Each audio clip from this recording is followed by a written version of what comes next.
ਦੋਸਤੋ ਜੇਐਨਯੂ ਦੇ ਵਿੱਚ ਜੋ ਘਟਨਾਕ੍ਰਮ ਹੋਇਆ ਉਹਦੇ ਵਿੱਚ ਇੱਕ ਵਿਦਿਆਰਥੀ ਸਨ ਅਨਿਰਵਾਨ ਭੱਟਾਚਾਰਿਆ ਜਿਨ੍ਹਾਂ ਦੇ ਉੱਤੇ ਵੀ ਰਾਜ ਧਰੋਹ ਦੇ ਜਿਹੜੇ ਚਾਰਜ ਲੱਗੇ ਨੇ। ਅੱਜ ਸਾਡੇ ਨਾਲ ਨੇ ਉਹ ਸੂਈ ਸਵੇਰ ਦੇ ਸੱਜਣਾ ਦੇ ਅਸੀਂ ਸਨमुख कर रहे हैं, करांगे उन्होंने नाल गलबात। सबसे पहले तो हम आपके बारे में जानना चाहते हो, शायद बंगाल से हो आप, आपका किस तरह का पारिवारिक पिछोकड़ है, फिर कैसे यहाँ तक का सफ़र हुआ जेएनयू तक का, वो हमारे श्रोताओं को बताइए। देखिए, मेरे मम्मी पापा बनारस से हैं। हम लोग बंगाल शिफ्ट किए, बंगाली थे लेकिन बंगाल शिफ्ट किए पापा की नौकरी लगने के बाद। मेरा जन्म नॉर्थ बंगाल में हुआ, कुचबिहार डिस्ट्रिक्ट। अभी हम कलकत्ता में रहते हैं। हम अपना ग्रेजुएशन ड्यू में किए। जब हम स्कूल में रहते थे 11-12वीं, जब 11th-12th में, तभी से थोड़ा बहुत लेफ्ट लिटरेचर, लेफ्टिस्ट लीनिंग रहा। लेकिन खास करके जेएनयू के में आने के बाद ही हमारा जो अनुभव रहा लेफ्ट राजनीति से जुड़ के, वो वहीं से शुरू होता है। और अभी तो करीब 8-9 साल का सफ़र हम तय किए हैं और पीएचडी के लास्ट ईयर में 3-4 महीने में मुझे पीएचडी सबमिट करना है। इसी के बीच एक्चुअली लास्ट सेमेस्टर में मेरे साथ ये सारी चीज़ें हुई हम लोगों के साथ। तो अभी उससे हम जूझे हैं, लेकिन अभी एक और चीज़ से जूझना है, वो है कि 3 महीने में मुझे पीएचडी खत्म करना है। मेरा काम बंगाल में जो चाय मजदूर हैं, टी गार्डन लेबर हैं, उसके इतिहास के ऊपर। अग्रवाल, जो ये सब कुछ हुआ जेएनयू में, उस सारे दृश्य को, वर्तारे को आप कैसे देखते हो?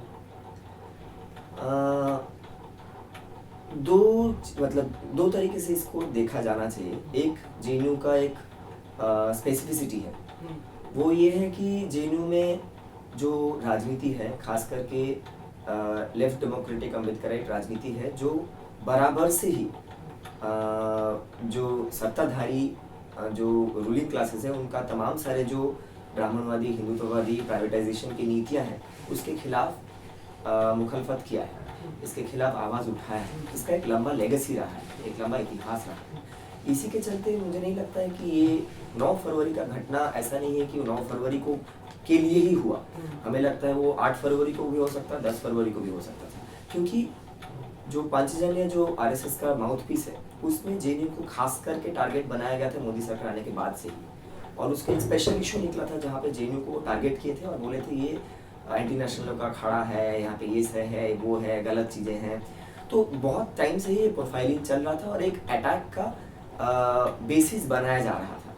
तो उसमें जिस तरीके से खास करके मोदी सरकार आने के बाद, खास करके जो एक आरएसएस सरकार आ जाने के बाद, इसके निजीकरण की नीतियाँ, इसके ब्राह्मणवादी नीतियाँ, इसके प्राइवेटाइजेशन की नीतियाँ, इसके हिंदुत्व फासीवादी नीतियाँ, इन तमाम सारी चीज़ों के खिलाफ जेएनयू के छात्र छात्राएँ साथ में मिलके बहुत सारे आंदोलनों में हिस्सा लिए, बढ़ चढ़ के हिस्सा लिए। और इसी के चलते एक अटैक का जो बेसिस आरएसएस को लगा कि जेएनयू को टारगेट करना बहुत ज़रूरी है। इन तमाम सारे जो वॉइसेस हैं, जिसको अब आज के दिन में हम आज़ादी के वॉइसेस बोलते हैं, इसको कुचलने के लिए। लेकिन साथ ही साथ ये सिर्फ जेएनयू का मुद्दा है नहीं, आज को हम देखने को मिल रहा है देश के तमाम सारी यूनिवर्सिटीज़ में, जहाँ पे भी छात्र क्या है, इतिहास में हम झाँक के देखते हैं तो छात्र वो शक्ति है जो जब रूलिंग क्लासेस का अटैक्स बढ़ा है, चाहे वो इंपीरियलिज्म हो, चाहे वो सामंतवाद हो, या फिर साम्राज्यवाद हो, या फिर फांसीवाद हो, उसमें छात्र शक्ति एक बहुत अहम भूमिका अदा की है इतिहास में। फ्रांस में हो, यूरोप में हो, अमेरिका में हो, वैसे इंडिया में भी हो, नक्सलवाड़ी के टाइम से आज तक। तो उसके चलते एफटीआईआई में, इलाहाबाद में, हैदराबाद में, जादवपुर में, चंडीगढ़ में, पंजाब में, या फिर जेएनयू में, तमाम सारी यूनिवर्सिटीज़ में छात्र एक साथ मिलकर इन तमाम सारी चीज़ों के खिलाफ आवाज़ उठा रहे हैं। और उसी का नतीजा ये है कि जो मसला रोहित वेमुला का जो मसला था, जेएनयू का जो मसला था, एफटीआई का जो मसला था, जादवपुर का मसला था, ये तमाम सारे अलग चीज़ें नहीं है, सेम चीज़ है। जो कोई भी विरोध का आवाज़ को एंटी नेशनल करार देके उसके खिलाफ एक सो कॉल्ड जो नेशनलिज्म का जो ब्राह्मणवादी, हिंदुत्व फासीवादी जो चेहरा है, उसका जो समझदारी है, उसको थोपने का एक जो भगवाकरण का जो मंसूबा है, उसको थोपने का एक कोशिश जारी है। आज के दिन पे हमारे काफ़ी सारे साथी जो हैदराबाद में हैं, जो रोहित वेमुला के जस्टिस के लिए, न्याय के लिए लड़ रहे थे, जिसको इंस्टीट्यूशन ने मर्डर किया गया, वो आज जेल के सलाखों के पीछे है। और इसीलिए जो स्टैंड विद जेएनयू है, जो स्टैंड विद एचसीयू है, ये एक ही संघर्ष है और वो संघर्ष को आगे बढ़ाने का जरूरत है। और ये अटैक तमाम सारी यूनिवर्सिटीज में, सिर्फ जेएनयू पे नहीं। जैसे रोहित वेमुला को संस्थागत कत्ल कहा जाता है, जिसे सरकारी मर्डर कह सकते हैं सिंपल शब्दों में, जो आपके साथ ये सब कुछ हुआ, इसको आप उसके साथ देखना होगा। पैटर्न एकदम सेम है।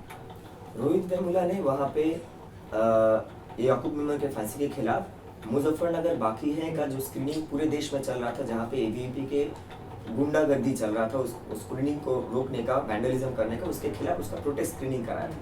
इसके चलते उसको एंटी नेशनल करा दिया गया और सोची समझी तरीके से एमएचआरडी, बीजेपी, आरएसएस के इंटरवेंशन से उसका जो पपेट वाइस चांसलर वहाँ पे बिठाया गया, उसके मतलब बहुत सोची समझी तरीके से उसके खिलाफ एक्शन लिया गया और फाइनली उसको इंस्टीट्यूशनली मर्डर किया गया। सेम प्रक्रिया हमको यहाँ पे भी देखने को मिला।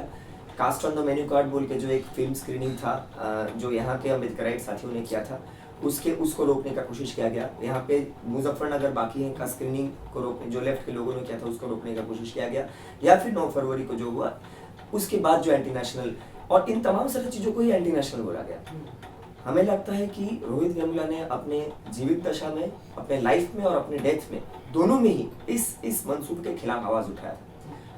हम भी उसी संघर्ष के हिस्सा हैं और इसीलिए हमारे ऊपर भी जब इस तरीके के वार आई, सेम पैटर्न, सेम स्क्रिप्ट के तहत, तो हम रोहित से ही सीख लेके उसके खिलाफ आवाज उठाए और उसी संघर्ष में स्टैंड विद जेएनयू और जस्टिस फॉर रोहित साथ में सड़क पे उतरा और एक बहुत बड़ा आंदोलन के रूप में उतरा। जैसे आप वापस आते हो जमानत पे, आपके पहले तो आप एक स्टूडेंट थे, स्टूडेंट की तरह ही जहाँ विचरते थे यूनिवर्सिटी में, आने के बाद आपके साथ कुछ व्यवहार में स्टूडेंट्स साथियों के कुछ बदलाव हुआ, या फिर इसके बाद में जो किस तरह का माहौल रहा जेएनयू का बेल से वापस आने के हाँ बाद? जी, बेल से वापस आने के बाद हम जब तक कैंपस में आए, कैंपस का नक्शा बदल चुका था। एक बहुत ही आमूल परिवर्तन पिछले 1.5 महीने में एक कैंपस के टीचर्स, कैंपस के स्टूडेंट्स साथ में मिलजुल के एक बहुत बड़ा आंदोलन तब तक खड़ा कर दिया। हमें लगता है एक फिर से, ये सिर्फ जेएनयू की बात नहीं, देश के तमाम सारे हिस्सों में सारे जनवाद पसंद लोग हमारे साथ में हैं।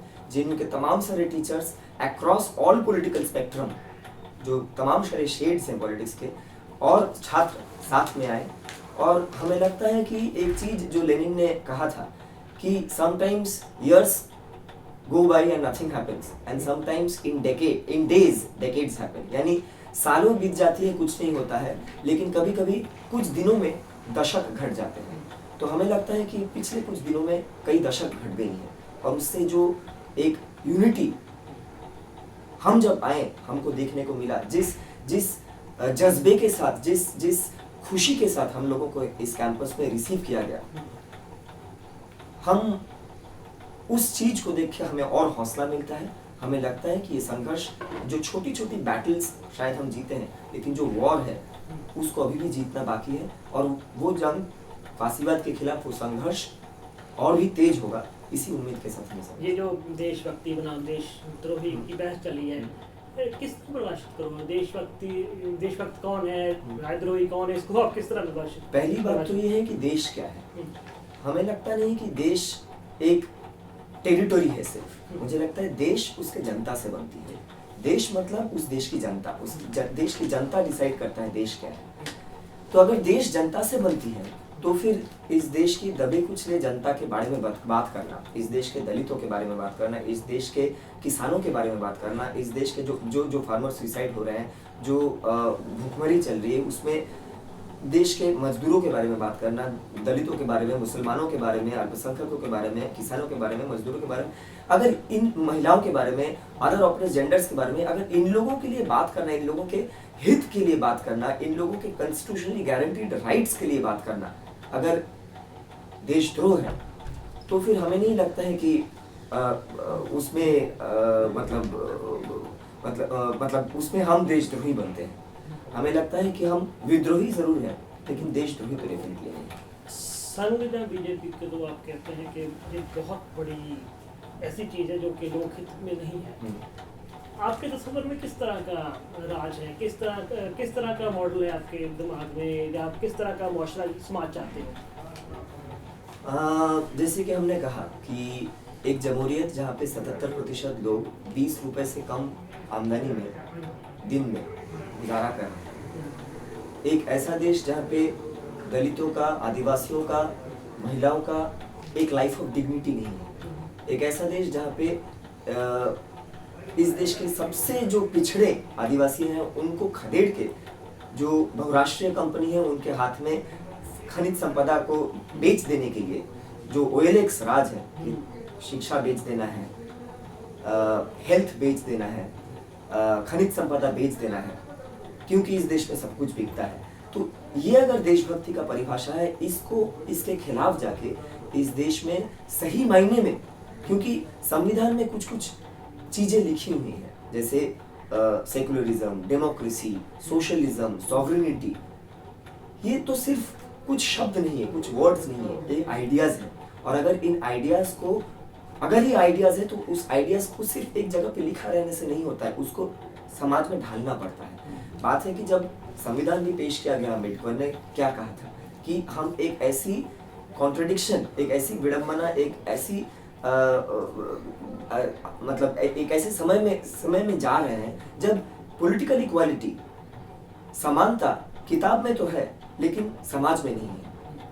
इसीलिए जब तक वो ये कॉन्ट्रडिक्शन रहेगा तब तक ये संघर्ष जारी रखना जरूरी है। और यही हमारा संघर्ष है कि इस देश में सही मायने में जमहूरियत हो, इस देश में सही मायने में सेकुलरिज्म हो, इस देश में सही मायने में सॉवरेनिटी हो। इस एक ऐसा देश हमारे कल्पना में है जहाँ पे मतलब जेल की जरूरत ना पड़े, जहाँ पे सारे लोग, स्टेडियम का पेट्रियोटिज्म नहीं है, जहाँ पे सही मायने में लोग freely with justice, peace and justice जी सके, जहाँ पे दलितों का हक हो, महिलाओं का हक हो और किसान मजदूरों का हक हो।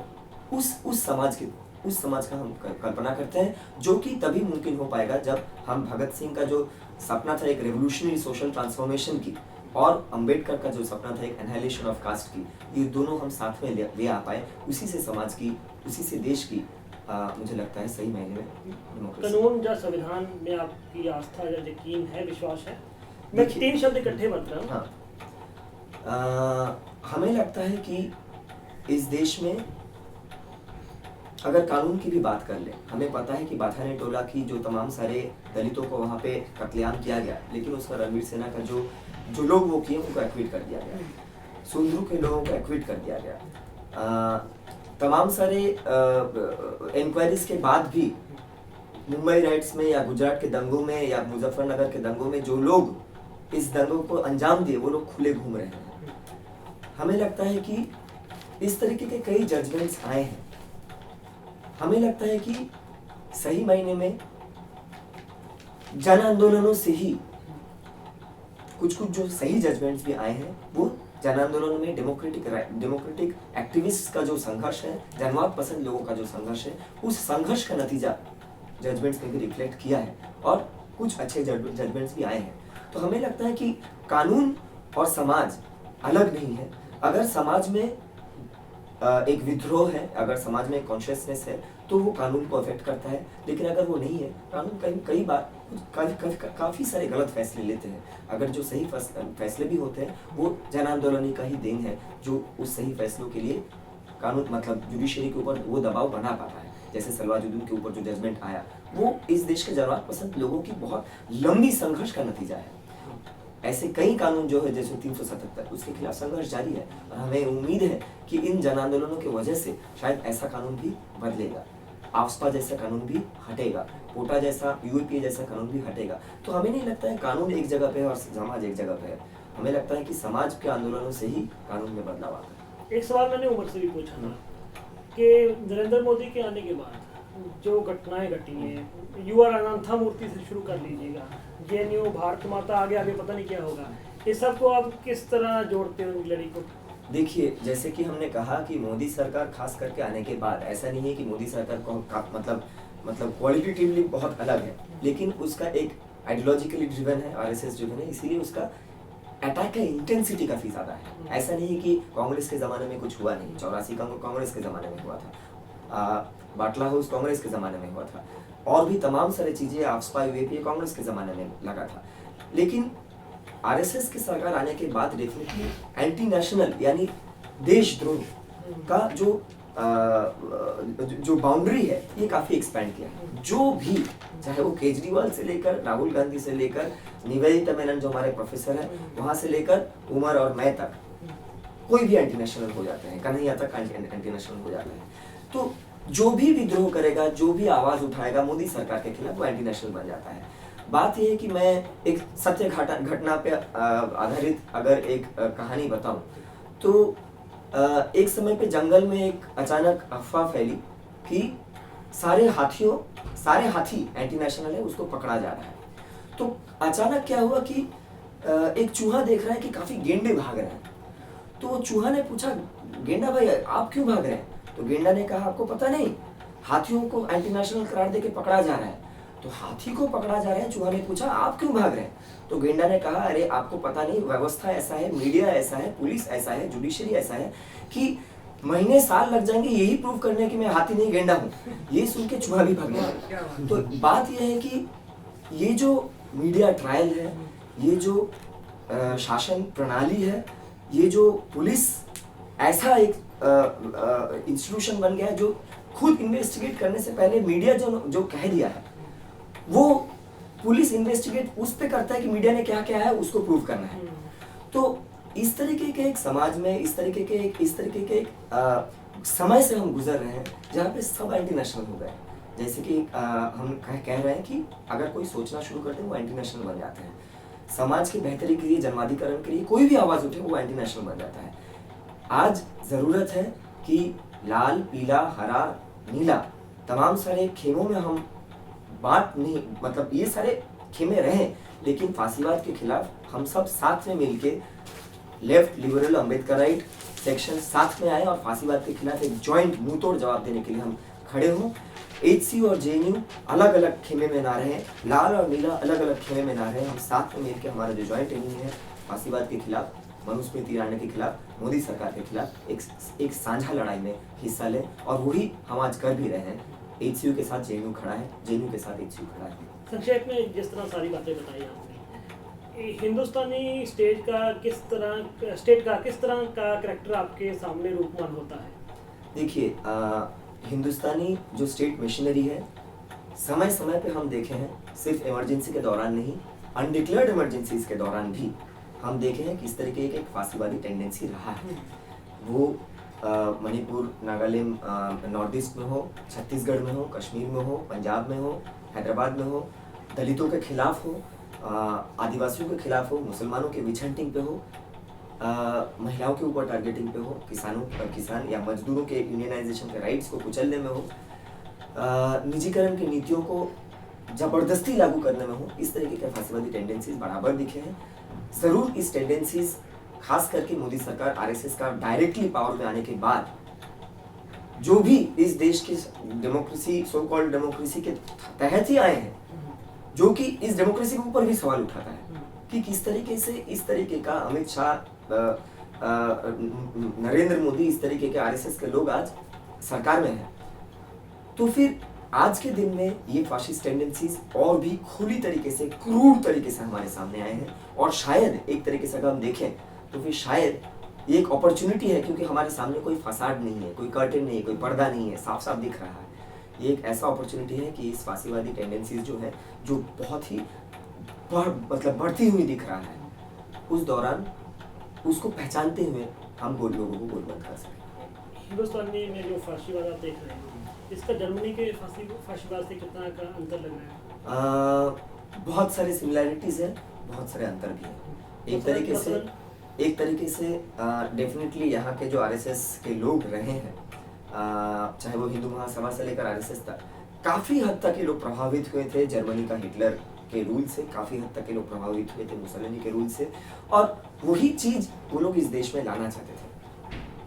आज के दिन में ये बात समझना जरूरी है कि ये जो फांसीवाद का जो रूपरेखा है, जिसके साथ बिग बिजनेस, कॉर्पोरेट हाउसेस, निजीकरण की नीतियां, साम्राज्यवादी नीतियां, ये सारी नीतियाँ सामंती जो व्यवस्था है, सामंती जो सोच है, सामंती जो समाज व्यवस्था है, उसके साथ मिलके ब्राह्मणवाद, कास्ट, जर्मनी में कास्ट नहीं था, ब्राह्मणवाद नहीं था, ये जो मिक्सचर है ये और भी भयानक है, और भी भयावह है, और भी क्रूर है। तो इसमें काफी सारे सिमिलरिटीज है और काफी सारे पिकुलियरिटीज भी है, स्पेसिफिसिटीज है और इक्वल मतलब समानता भी है। तो इन सारी चीजों के चलते इसको जोड़ के देखने में हमारे जो हिंदुत्व ब्राह्मणवादी फासीवाद है उसको सही तरीके से हम समझ पाते हैं। इसका जो हमने देखना हो, जो वर्ल्ड क्राइसिस है उसके साथ मिल के देखना हो इसको, देखिए जो क्राइसिस है उसमें साम्राज्यवादी नीतियाँ, प्राइवेटाइजेशन के जो तमाम सारे मंसूबे हैं इस देश में, जो हम बोल रहे थे, जो OLX राज यहाँ पे डाला है कि सब कुछ बेच देना है, आर्मी में भी FDI से शुरू करके हेल्थ में, रिटेल में, एजुकेशन में, तमाम सारे जगहों पे जो ये जो सारे प्राइवेटाइजेशन की नीतियाँ हैं हमको समझने का ज़रूरत है कि जो वर्ल्ड इकोनॉमिक क्राइसिस, जो क्राइसिस के थ्रू कैपिटलिज्म गुजर रहा है पूरे विश्व में, उसमें बहुत ज़रूरी है कि जो सारे सेमी कॉलोनियल कंट्रीज़ हैं उसमें भारी मात्रा में लूट की ज़रूरत है, उसमें भारी मात्रा में मुनाफाखोरी की ज़रूरत है अगर इस क्राइसिस से कैपिटलिज्म को उभरना है, अगर इंपीरियलिज्म को इस क्राइसिस से जूझना है। इसीलिए और भी सख्ती से पेश आ रहे हैं एक तमाम सारे जो सेमी कॉलोनियल कंट्रीज़ है, नियो कॉलोनियल कंट्रीज़ है, इसके सरकार के ऊपर और दबाव है कि और अच्छी तरीके से लूटने की छूट मिलनी चाहिए। ये क्या है कि मजदूरी अपने राइट के बारे में बात करना है, नहीं, ये सब हटाना है, यूनिवर्सिटीज़ को बेच देना है, तमाम सारे मतलब सब्सिडीज को हटाना है, ये जो टैक्स पेयर्स मनी की बात किया जा रहा है इस सबको हटाना है। और तो इसलिए और ज़रूरी है कि और सख्ती से पेश आए और मुनाफाखोरी और छूट मिले लूट करने की, लूट मचाने की। तो इसीलिए ज़रूरी है कि जो आदिवासी लोग हैं उनको खदेड़ के तमाम सारे खनिज संपदा बाहर बेच दिया जाए, हेल्थ सेक्टर में प्राइवेटाइजेशन लाया जाए, रिटेल में प्राइवेटाइजेशन लाया जाए। और इससे क्या है, इन तमाम ये जो सारे नीतियां हैं, जनता विरोधी नीतियां हैं, उसको जब आप लाद रहे हैं, निजीकरण की नीतियों को जब आप लाद रहे हैं, जब आप खुले मार्केट की नीतियों को लाद रहे हैं, तब मतलब बहुत सिंपल सी बात है, तब लोगों में उसके खिलाफ गुस्सा उभरेगा, किसानों का, मजदूरों का, एक बड़ा सेक्शन आदिवासियों का, दलितों का, इसके खिलाफ गुस्सा उभरेगा। तब आप क्या करेंगे, किस तरीके से उस गुस्से से आप जूझेंगे? तो इसीलिए बहुत ज़रूरी हो जाता है कम्युनलिज्म, बहुत ज़रूरी हो जाता है इस तरीके के नेशनल एंटी नेशनल में बांट देने का लोगों को। तो तमाम सारे जो फ्रस्ट्रेटेड यूथ है, फ्रस्ट्रेटेड जनता है, उसको इस तरीके के फॉल्स बाइनरीज में जो एक्चुअली आपके खिलाफ होना चाहिए, उसको आप इस तरीके के कुछ जुमलेबाजी में उसको आप बांट देते हैं और कोशिश करते हैं कि उस पोलराइजेशन में आपको इलेक्टोरल फायदा मिल जाए। जैसे कि मुजफ्फरनगर का दंगा करा के आप वोट बटोर लेते हैं, नेशनल एंटी नेशनल में बांट देके आने वाले यूपी इलेक्शन में इसका भरपूर उपयोग किया जाने वाला है। ठीक बजट सेशन से पहले इस तरीके का एक जुमलाबाजी करके जो बुनियादी मसले हैं उससे लोगों को भटकाने का कोशिश, इन सारी चीज़ों में बहुत माहिर है हमारे रूलिंग क्लासेस। और हमको ज़रूरत है कि लोगों को इन सारी जुमलेबाजियों से हटा के बुनियादी मसलों पे लोगों का ध्यान रखें। जैसे जो माइनॉरिटी की ओर से जो कट्टरवाद है, फिरकूवाद है, उसको आप किस तरह देखते हैं? जैसे पंजाब में भी खालिस्तान की बात करें, यहाँ तक कि केरल में CPM पे दोष लगता रहा है कि वो मुस्लिम फिरकापरस्ती को कहीं ना कहीं पैदा करने में उसका हाथ रहा है। देखिए तमाम सारे कट्टरपंथा हो सकता है, तमाम सारी चीज़ें हो सकती है। किसी भी तरीके के कट्टरपंथ मतलब किस तरीके से हम कट्टरपंथ को डिफाइन करेंगे वो भी मसला है। लेकिन अगर जन विरोधी है कुछ भी, अगर महिला विरोधी है, आदिवासी विरोधी है, जनता के हित के खिलाफ है, तो फिर कोई भी कट्टरपंथ के साथ में नहीं खड़े होंगे। लेकिन मसला यहाँ पे जो मेन क्वेश्चन है कि शासन व्यवस्था किस कट्टरपंथ के साथ में है। इस देश में स्टेट मशीनरी, चाहे पुलिस से लेकर ब्यूरोक्रेसी से लेकर जुडिशरी तक, मीडिया से लेकर तमाम सारे जो स्टेट मशीनरी है, वो किस कट्टरपंथ के साथ में है। हमें लगता है कि हिंदुत्व फासीवाद के साथ में के पास पूरा स्टेट मशीनरी है, पूरा मीडिया है, पूरा पुलिस है, पूरा शासन प्रणाली है। तो फिर हमें लगता है कि उसको प्राइमरी कॉन्ट्रडिक्शन मानते हुए अगर हम मार्क्सिज्म में बिलीव करते हैं तो फिर उसको प्राइमरी कंट्रडिक्शन मानते हैं, उसके खिलाफ आवाज़ उठाना चाहिए और उसी को मेन एनिमी मान के उसके खिलाफ आवाज़ उठाना चाहिए। मार्क्सिज्म पे कई सारे सवाल उठते रहे हैं इसकी थ्योरी पे। आपको आज के समय में इसकी कितनी अहमियत दिखाई देती है, इस सोच की, विचारधारा की? हमें लगता है कि इस विचारधारा की अहमियत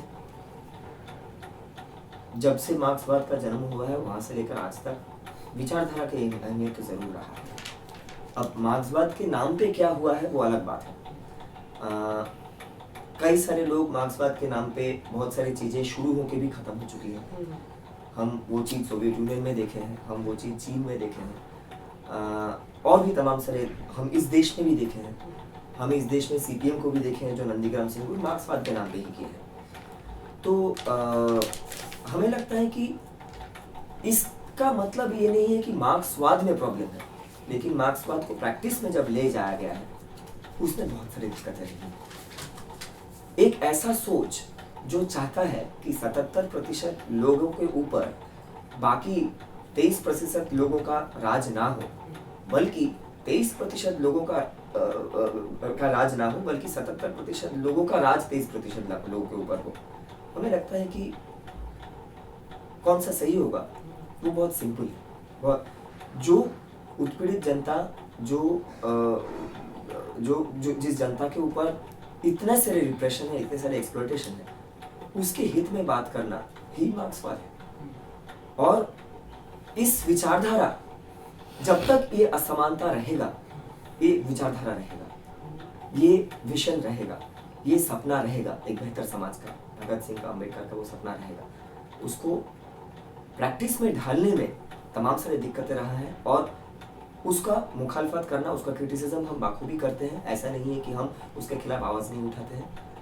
लेकिन इस विचारधारा का अहमियत तो आज है और आज बहुत ज़्यादा है, बल्कि सिर्फ मार्क्सवाद नहीं, आज अगर सही मायने में कोई मार्क्सवादी है जो इस फांसीवादी समय से, जिस समय पे फांसीवाद इतना उभर के आ रहा है, अगर सही में कोई मार्क्सवादी है, उसका मेन इंटेंशन यही होना चाहिए कि वो अक्रॉस पॉलिटिकल स्पेक्ट्रम जो भी जनवाद के पक्ष में, फांसीवाद के खिलाफ खड़े होने में सक्षम है और उसका मंशा रखते हैं, चाहे वो नीली फ्लैग के अंडर हो या फिर हरा फ्लैग के अंडर हो, उन तमाम सारे लोगों को साथ में लाना ही मुझे लगता है रेडिकल रेवोल्यूशनरी लेफ्ट का एक अहम जिम्मेदारी आज के दिन पे। इंसानी हुकूक की लड़ाई आज कहाँ पे खड़ी दिखाई देती है?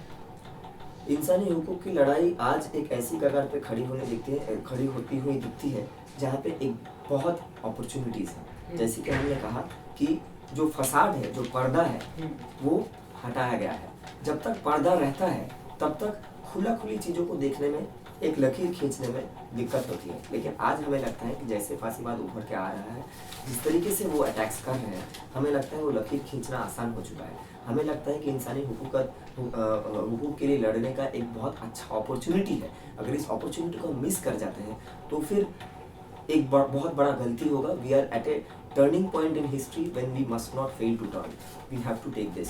जैसे उमर का तो एक पहलू है कि वो मुस्लिम कम्युनिटी से संबंधित है, उसका भी एक टारगेट की बात होगी। आपको जो टारगेट किया गया उसको किस ढंग से मतलब किया गया? जैसे वो तो कि मुस्लिम वाला हो गया, मैटर हो गया।